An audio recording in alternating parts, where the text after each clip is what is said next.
Today, Advantage Sales is proud to roll out our new Bullseye folding handle enclosed ratchet binder series.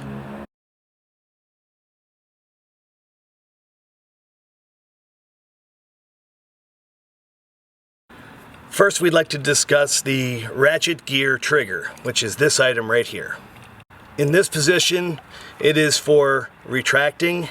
If you lift it up and put it to the other side, it is for extension.